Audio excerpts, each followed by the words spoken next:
à propos de nous sans nous. Voici une phrase qui a fait un grand écho dans le domaine du handicap. Cette phrase veut dire que rien ne devrait être décidé sans la participation active des personnes en situation de handicap. Au fil du temps, cette notion de participation est devenue un principe fondamental dans différentes pratiques dans le domaine du handicap, y compris dans tout ce qui concerne la recherche sur les handicaps. Tout d'abord, je vous propose d'examiner comment cette notion de participation est devenue du coup un principe fondamental et comment cette notion a accompagné une redéfinition de la notion de handicap dans notre société.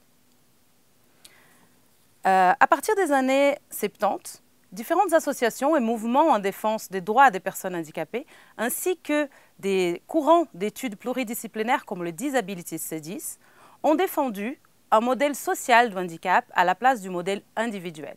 Quelle est la différence? Dans le modèle individuel, le handicap sera lié principalement à l'incapacité de la personne, à une limitation de la personne. Donc, par exemple, une personne qui ne peut pas lire, une personne aveugle qui ne peut pas lire un livre imprimé dans une bibliothèque, cela est dû à sa limitation, à son incapacité à lire, c'est-à-dire son déficit visuel. Alors que les modèles sociaux, il va mettre en avant plutôt toutes les barrières et les obstacles de notre société qui font en sorte que la personne ne peut pas accéder à certaines choses. Donc, pour reprendre l'exemple que je viens de vous donner, une personne aveugle qui ne peut pas lire un livre dans une bibliothèque, elle est en situation de handicap parce que la bibliothèque ne dispose pas des ressources accessibles, des livres accessibles pour qu'elle puisse lire comme tout le monde. Donc, cela veut dire que, d'ailleurs, ça vient de là, cette idée de modèle social, cette notion de situation de handicap. En fait, une personne va être en situation de handicap si les choses ne sont pas fournies pour qu'elle puisse accéder pleinement à la société. Donc, vous avez bien compris, dans le modèle social, l'accent est mis plutôt sur les sociétés handicapantes qu'uniquement et simplement sur les personnes handicapées.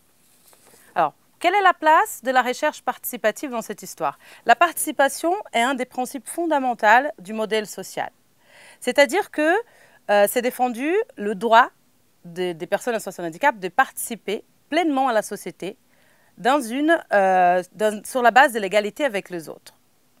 Et la participation concerne aussi les façons de faire la recherche et de produire des connaissances dans le domaine du handicap. Alors, on va trouver dans la littérature plusieurs modèles pour définir la recherche participative dans le domaine du handicap. On va parler des recherches démocratiques, recherche émancipatoire et recherche partenariale. Tous ces modèles ont chacun ses spécificités. Par exemple, la recherche émancipatoire va plutôt se focaliser sur des recherches qui vont augmenter les pouvoirs d'agir de ces personnes. Mais en fait, tous ces différents modèles, ils ont des spécificités, mais ils ont des points en commun. Alors, je peux vous dire 2 points en commun.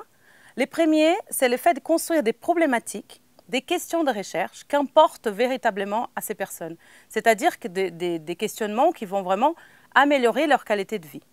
Et un deuxième point est l'utilisation de méthodes. Et donc là, il y a de diverses méthodes qui peuvent être utilisées, diverses méthodes qui vont faire en sorte qu'elles puissent participer activement de tous les processus de recherche. Alors, il faut vraiment garder à l'esprit que le fait de participer à la recherche, ce n'est pas simplement le fait de donner la parole aux personnes en situation de handicap, c'est vraiment prendre en compte véritablement cette parole et qu'elle va guider du coup la construction des connaissances. Du début, vraiment de questionnement de la recherche, de la problématique, jusqu'à la construction des nouvelles connaissances. Voilà, et qu'elle puisse vraiment produire des changements positifs dans les pratiques étudiées. Alors, la recherche participative, ce qu'il faut vraiment retenir dans cette vidéo, dans ce qu'on a vu, c'est que la recherche participative s'inscrit dans un modèle social du handicap qui met accent sur la participation sociale.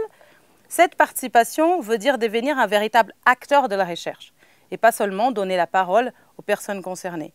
Dans la suite de cette leçon, nous allons voir plusieurs exemples de projets avec des adultes et des enfants en situation de handicap qui ont vraiment impliqué ces personnes dès le début de la recherche.